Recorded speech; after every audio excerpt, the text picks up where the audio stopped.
like my coffee.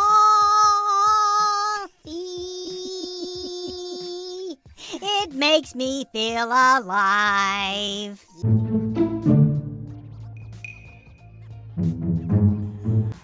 I'm still full. You still full? That was quite a weekend. That was a wonderful weekend, but I'm feeling it.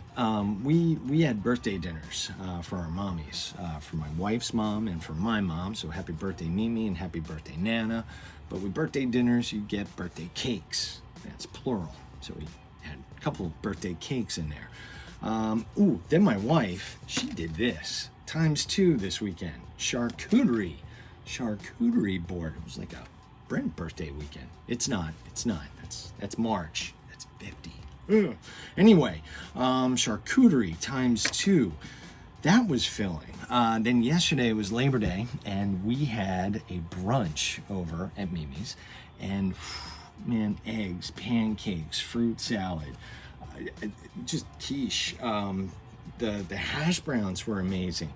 The breakfast meats were amazing. The Bloody Marys to take some of the breakfast meats and put them in there. Oh, delightful. I don't even know how I got into this thing this morning for jujitsu today.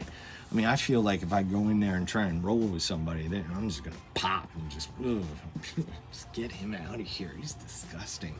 It's a good weekend though. Very, very good, filling weekend. 117 days to exit plan. I've already marked off the days. Here we are on a Tuesday.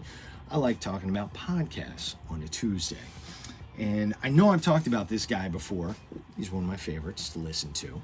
And it's Dr. Peter Attia. He has a show called The Drive.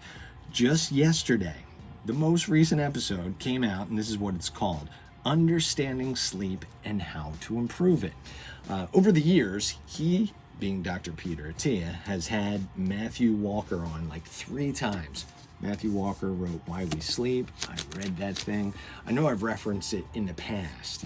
I don't know if too much this year, but definitely last year. And great book. I highly suggest. Got a link to this as well. But yesterday's podcast kind of takes the 3 interviews they did with Matthew Walker, and it's a highlight reel. And yeah, you can go back and listen to those. They're incredible. But this particular episode that came out yesterday, again, I got a direct link to it, and it's great. Just all the good highlights. I mean, they were talking about naps, and obviously if you're struggling to sleep at night, you shouldn't be taking a nap. You got to build up that sleep pressure. They're talking about time spent in bed versus actual sleeping. My frame of mind, I'm like, let me just get to bed. I just get to bed, maybe read some or whatever, but they're like, no, when you get to bed, you need to put in the 8 hours of sleep.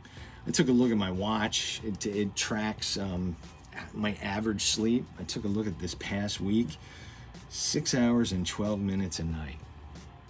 Week before that, 5 hours and 46 minutes. The week before that, 6 hours and 4 minutes. I'm doing horrible. So I really need to keep digging into that and trying to do more good sleep. They also, and I fully agree with this big time, one of their tips is if you're trying to get to sleep, like you're in actual sleep mode, lights are out, you're like, I'm going to bed. And you're just sitting there and you toss and turn, and it's like more than 20 minutes, get up, get out of bed, just do something else. And I've done this because I've struggled, I've gotten up, and I go to our little house library and I pull out a book and I'm just trying to read it. Not trying to fall asleep in the house library, but you just want to get that extra level of grogginess to, now it's time to go to bed. Get into bed, and you sort of train yourself that when you go to bed, it's sleep time. Because we all know there's only 2 things you should do in a bed: sleep and tickle fights. He's so nice. He's a good boy. He doesn't talk about the nasty. BrentEvans.net. That's where you can go and check out everything I talk about. Next Monday, 3-day fast. I actually put together a little playlist of last month's 4 videos during last month's 3-day fast. So go take a look at that. We'll learn more different things like this next week. Autophagy. It's a good word. Quote of the day: Spend less time trying to be more efficient at things you hate and more time doing things you don't want to stop. Shane Parrish. He's got a little, what is it called? Farnham Street blog. He's got some good stuff out there. I got a link to him too. I got links all over the place. Remember this, enjoy the now. It's going to feel like a short week. Maybe. It's Tuesday. Enjoy yourself. I'll be back at you tomorrow. I'll see you then.